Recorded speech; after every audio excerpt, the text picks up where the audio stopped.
What's going on, Summoners? I'm Kangas, and today, to celebrate the release of Wild Rift in the Americas, we got a long one for you, covering all the beginner basics that you need to know before jumping into the Wild Rift. From the system settings, game objectives, to even basic in-game tutorials, there's a lot to learn.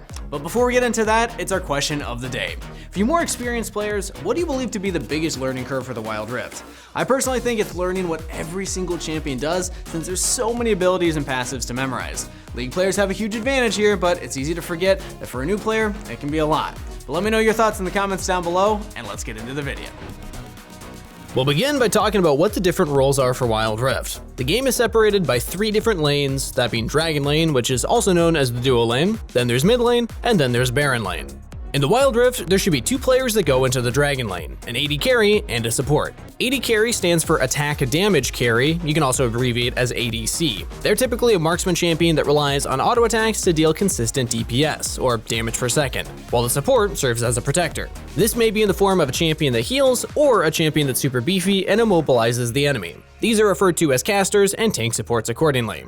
The ADC should focus on last hitting the minions, a concept known as farming. Acquiring the kill on a minion maximizes your gold, a fundamental and very important concept for Wild Rift. That's because this gold is then used to purchase item upgrades, which are essential to gaining an advantage over your opponent. Standing next to a minion without getting the last hit still grants some gold, but not nearly as much. So supports use this passive money as their fundamental method for acquiring income.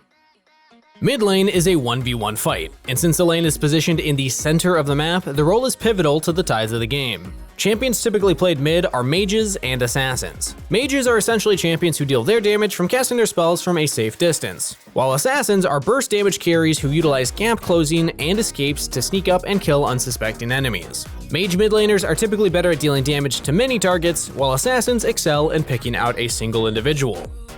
Baron lane is also a 1v1, and it's without a doubt the most isolated lane in the map. The champions played here are often bruisers, serving as the front line for their respective team compositions. Bruisers are melee champions that can deal and take significant damage, ideally providing crowd control as well. Crowd control is a term used in team games to reference skills that keep the enemy champion immobilized. Other types of Baron laners are assassins and damage carries. As long as the champion functions well in a 1v1 fight, they will work in the Baron lane.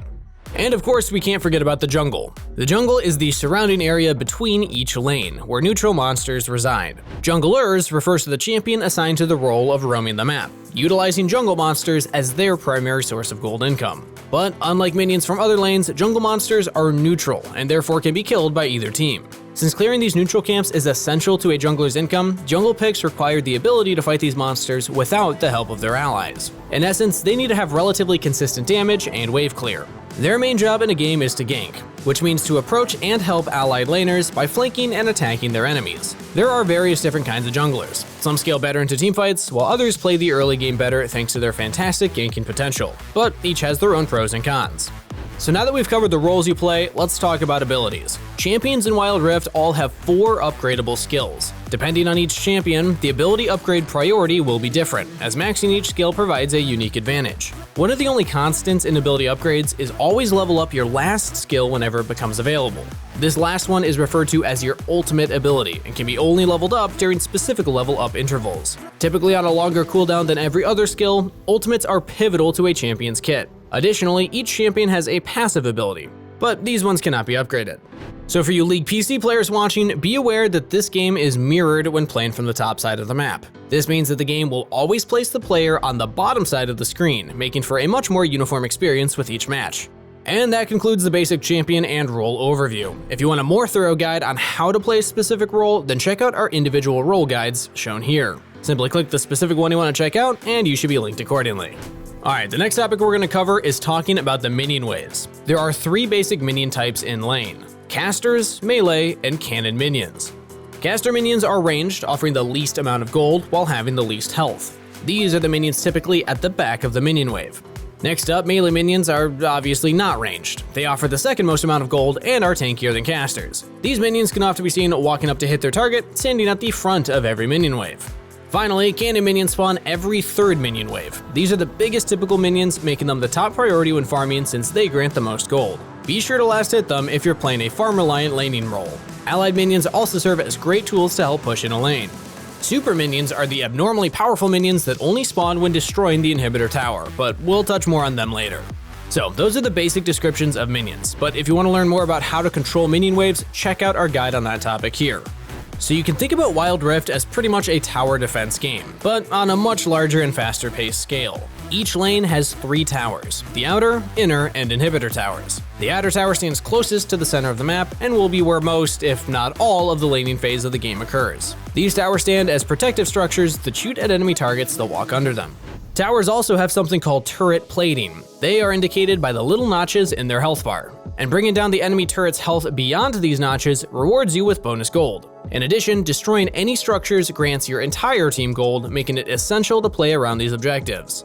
Oh, and utilizing allied minions to push towers is imperative to playing Wild Rift. Without a minion wave, towers are way too strong to destroy using your champion alone. Towers will prioritize damaging you over minions if you're either alone under the turret or you attack an enemy champion while standing under the turret. If you take tower aggro for an extended period of time, it will definitely kill you, so work with your minions and the team rather than attempting to brute force these structures alone. Destroy each subsequent tower so you can move closer and closer to the enemy base.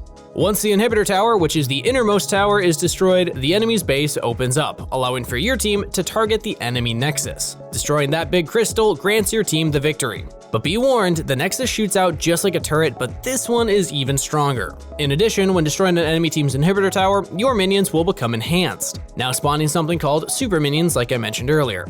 This type of minion deals more damage, has more health, and is also worth more gold. They help tremendously when pushing to win the game. So now that we've covered the basic lane objectives, let's move into the jungle. There are 7 basic jungle camps: Ancient Krug, Red Brambleback, Crimson Raptor, Greater Merkwolf, Gromp, Blue Sentinel, and Rift Scuttler. These exist on both sides of the map, making a total of 14 jungle camps in the game. To break these down, Blue Sentinel and Red Brambleback will be grouped together. These jungle camps provide temporary buffs when slain and are essential for the early game jungle advantages. Red Brambleback provides bleed and slow upon dealing damage, while Blue Sentinel grants mana or energy regeneration alongside health recharge when out of combat. Both of these buffs last 90 seconds each and are lost upon death. But if you manage to kill somebody with one of these buffs, then you steal the buff from them and it lasts another 90 seconds from the buff transfer. Red Brambleback, or normally Red when referred to by the community, and Blue Sentinel, also shortened to Blue, evolve upon respawn at 480 seconds into the game. At this point, their buffs are upgraded. The blue buff gives an additional 20% CDR, or cooldown reduction, and red buff gives additional adaptive damage. Adaptive damage is whatever stat the champion prioritizes more, so more attack damage if you're building AD, and more ability power if you're building AP. These camps respawn every 150 seconds, an important number to keep relatively in mind. But don't worry too much if you can't memorize these time intervals, as the game's minimap and interface will help inform and keep track of these respawn timers. Since the buffs provided by the camps make a drastic difference in how strong your champion is during a fight, be sure to secure these objectives while also understanding what each buff does. Moving on, we have these smaller jungle camps. Starting with Gromp, this camp is a single plump monster located next to Blue. On the same side of the map are the Greater Merkwolves that spawn 3 at a time. The big wolf provides the most golden XP, but is also more difficult to kill. Smaller wolves on either side of him have identical stats. And near the red side of the map, where the Red Brambleback spawns, are the Crimson Raptors and Ancient Krugs. Crimson Raptors spawn 4 to a camp, with 3 smaller monsters and 1 bigger monster. Similar to wolves, the big monster provides the most resources but also requires the most effort to kill. Ancient Krugs are a bit more unique in that slaying one of these will spawn 2 more in its place. These smaller monsters become weaker and weaker with each spawn, until the last 2 that are spawned can be one-shot. Of course, the bigger the size, the more gold they provide. And last but definitely not least, we have the Scuttle Crab. These spawn 85 seconds into the game on both rivers, effectively in neutral territory. Unlike all other jungle camps, these monsters do not fight back, but rather they spend their lives fleeing to the best of their capability. Slaying this monster provides vision for 90 seconds directly in front of the epic monsters, dead center of the map. Since the Scuttle Crab is a neutral territory, taking control of the crab spawns and fighting over vision is very important to succeed as a jungler, since the epic monsters are key to changing the tides of the game. But we'll talk about those in a bit. In addition to providing vision, the Scuttle Crab also gives extra movement speed to allied champions that walk through it. If you're playing in a lane, be sure to keep an eye on these objectives and help your allied jungler when needed. Now, I know that was a lot of information thrown out all at once, but the key to differentiating these objectives and therefore simplifying the information on the map is to categorize them in 3 separate groups. There's scuttles, there's buffs, and there's normal camps. Normal camps are less significant than buffs, and buffs are often less significant than Scuttle Crab. But why is that Scuttle Crab so important? Since Scuttle gives vision and movement speed buffs in front of the Dragon and Baron pits, taking control of these epic monsters becomes much easier. Epic monsters are the key objectives that grant your team massive advantages, and are positioned at the center of each river. The timers for the epic monster spawns are explicitly given in the game interface, so don't worry too much about memorizing these numbers. To begin the discussion of epic monsters, we gotta start with the elemental dragons. These dragons spawn one at a time between the mid lane and the duo lane. In the early stages, Dragon is the most contested objective in the game. Spawning at the 242nd mark, elemental dragons have 4 different possible attributes: Infernal, Mountain, Cloud, and Ocean. Elemental attributes are random and provide unique team-wide buffs for each type. Infernal increases your damage, Mountain grants a shield, Cloud boosts your movement speed, and Ocean adds physical and magical vamp, and only one of each type will spawn in a game. After the 16-minute mark, the typical elemental drake is replaced by the elder elemental drake. These dragons offer burn true damage for 3 seconds upon hit, and the elder dragon does not respawn. When initially playing the game, it's hard to remember what each dragon does, so rather than focusing on the nitty-gritty details, just know that killing a dragon makes your team stronger. Once you acquire the buff, you can simply click on the bottom interface to see the buff details. But essentially, the more dragons you kill, the better your team is. So that concludes the dragon overview, leaving the opposite side of the map between mid lane and the Baron lane. There are 2 epic monsters that spawn here, Rift Herald and Baron Nashor. Rift Herald spawns first, so we'll start by talking about her. Yep, she's a girl, and her name is Shelly. Shelly hops into Wild Rift at 360 seconds into the game, and despawns at the 540-second mark. Unlike Baron Nashor, Rift Herald moves around when players attack her, targeting the closest champion. Her weak point is the eye that opens up on her back. Auto-attacking the eye will deal 15% of her maximum health as true damage, and slaying the Rift Herald grants a unique active ability for the Slayer. This ability spawns Shelly as an allied unit who runs directly towards the nearest enemy structure. Once close enough, she slams into the turret, chunking a significant amount of the turret's health. This makes her a fantastic tool to push an initial advantage. In addition, the champion who has the active ability also gains an empowered recall, substantially decreasing the channel time. Once Shelly despawns, Baron Nashor takes her place at the 600-second mark, respawning every 210 seconds after it's killed. This serpent-like creature is the raid boss of Wild Rift, as it deals the most damage to champions, gives your entire team the most gold from a single monster, and grants the strongest buff in the game. Buffed champions benefit from an empowered recall, reminiscent of the Rift Herald. In addition, Baron buff improves attributes, boosting attack damage, ability power, armor, and magic resist, alongside empowering nearby minions. That's a whole lot of advantages from a single monster. Empowered minions take less damage while simultaneously growing stronger. The cumulative effect of all the advantages granted by Baron snowballs the game, often spelling out victory for the buffed team. These effects last for a whopping 120 seconds. Many of your game-deciding team skirmishes will occur while fighting over Baron Nashor, so get used to keeping vision of the objective and playing around it. But keep in mind, it doesn't matter who dealt the most damage to epic monsters, these buffs are only granted to the team that deals the last hit, making map control around these objectives very important. So the word vision has been thrown around quite a bit throughout this video, but what exactly does it mean? Wild Rift plays with something called Fog of War. Allied units allow their team to see everything around them, and in other words, they grant vision. You can keep track of this by looking over the minimap. Other areas on the map without the presence of allies are dark and hold unknown variables. By understanding and analyzing the visible portions, players are able to deduce the enemy strategies and plan counterattacks, making vision control an incredibly important aspect of learning how to play Wild Rift. Unlike League PC, summoners cannot buy vision in the shop. Instead, the only available options for vision control in the shop are through the 2 trinkets, Sweeping Lens and Sight Wards. These wards grant vision around them, turning invisible soon after they're placed. Wards last 90 seconds each, and each player can only place 2 wards at a time. The alternative trinket, the Sweeping Lens, scans around the controlled champion, exposing all hidden units in the vicinity. This allows players to contest vision control by destroying Sight Wards, which have 3 health each. Hit the ward 3 times when visible, and the Sight Ward will be destroyed. Sweeping Lens has a 75-second cooldown, so be sure to utilize the trinket in key areas rather than just spamming it randomly. And for a more thorough guide on vision control, check out our Ultimate Warding Guide video. Once you finish and understand the content presented, move on to our next warding guide, the Challenger Warding Spot Guide for all roles. So next up, we'll discuss the smaller objectives around the game: Honey Fruit, Blast Cones, and Vision Plants. Similar to jungle camps, these can be hit by either team, making them resources for whoever has control over the area. Starting with Honey Fruit, these fruits provide healing orbs upon being attacked. They regenerate health and mana while applying a slight slow effect when coming into contact with champions. These can be found in every lane next to the outer turret. There's also honey fruits found in the river, one across from the dragon pit, and one across from the Baron pit. Utilizing these fruits to sustain longer is very important in Wild Rift, as the amount of healing a single plant provides is pretty substantial. There's even a rune that grants extra bonuses upon eating honey fruit, but we'll touch on runes a little more later.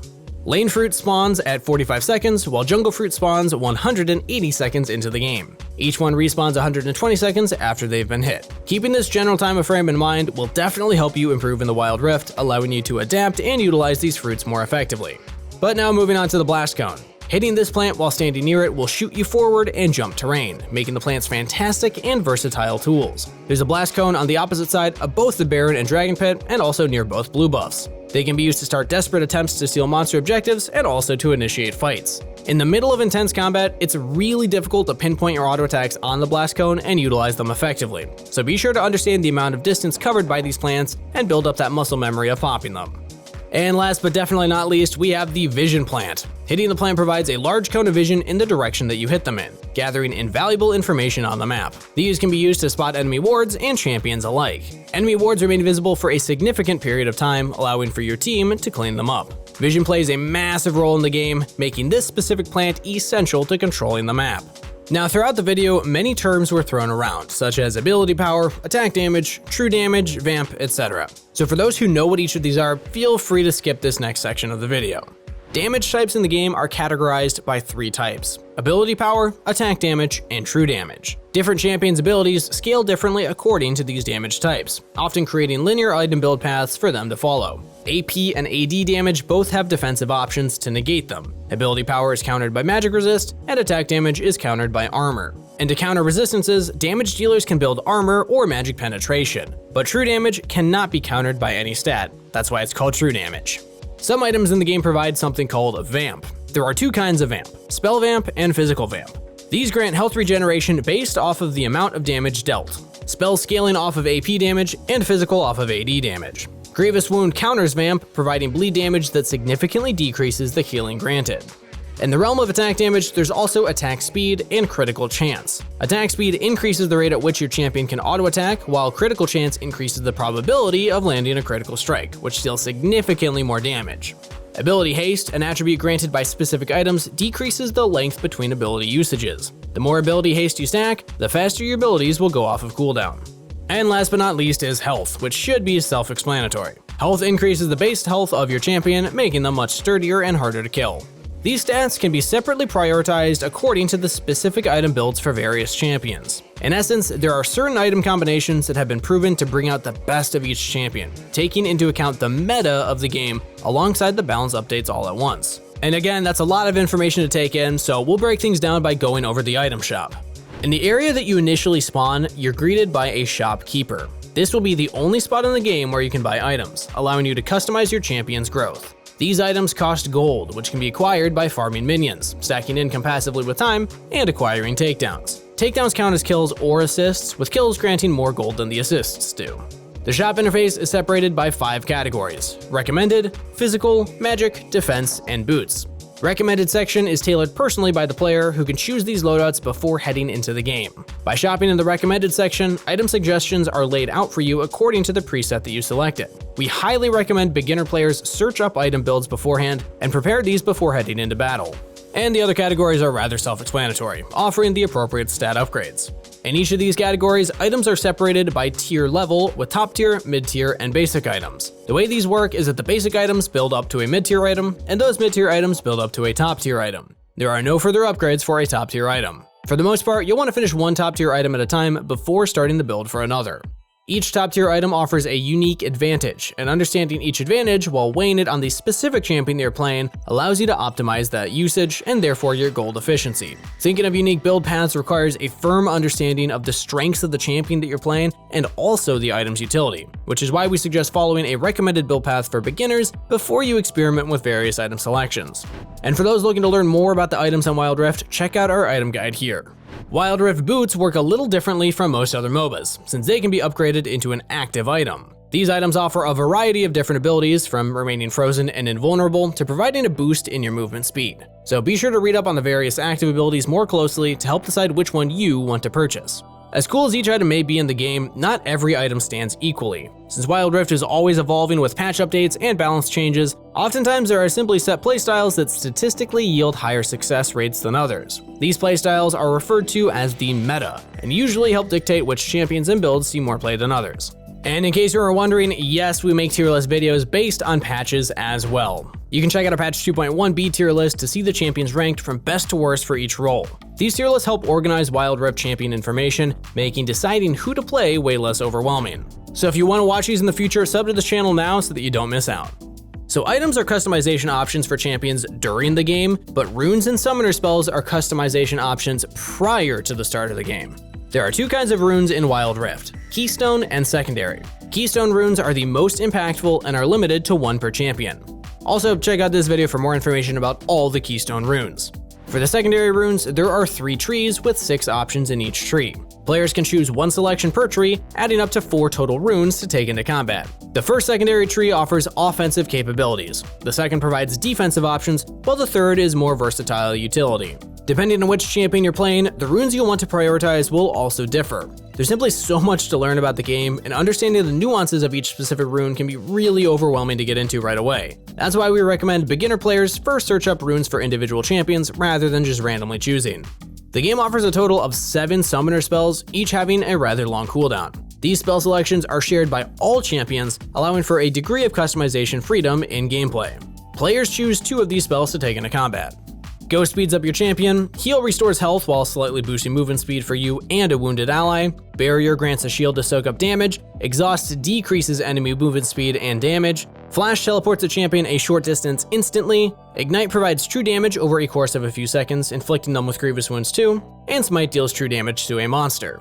Most champions want to take Flash as one of their summoner spells, and this leaves the second slot open. Jungler should always take Smite since it's pinnacle to clearing neutral monster camps. In the dual lane, Barrier and Heal are very popular, while Ignite is the go-to option for mid laners. Baron lane summoner spell is a wild card, with Ghost, Exhaust, Ignite, and Barrier all seeing play. These are all recommendations, and if you want to play differently, just go for it. Except for Smite on a jungler. That's definitely an undisputable requirement.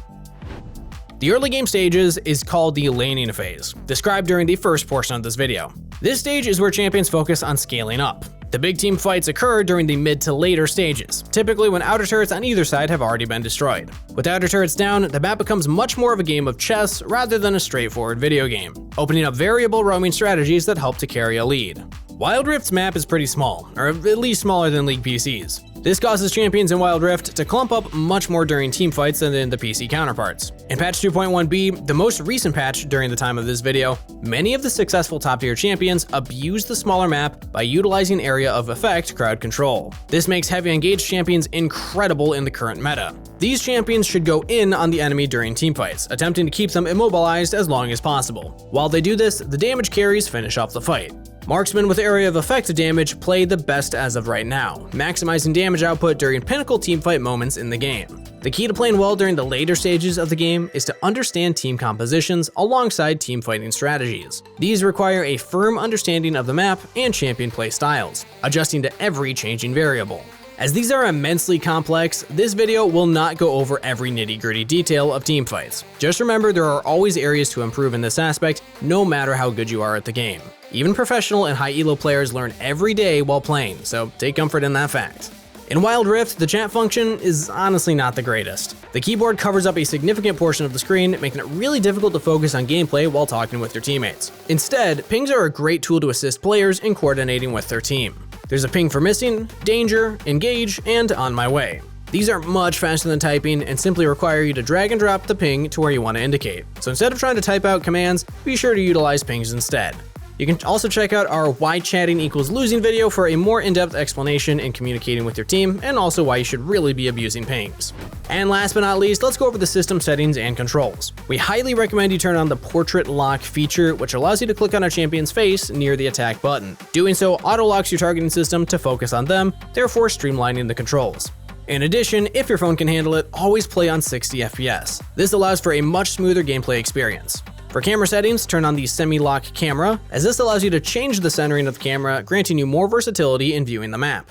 Also be sure to turn minimap auto-pathing on, as this setting is turned off in the beginning. Auto-pathing lets you touch a location on the minimap, which your champion then walks towards. This is very beneficial when you want to view other portions of the map and don't have the leeway to move your champion yourself.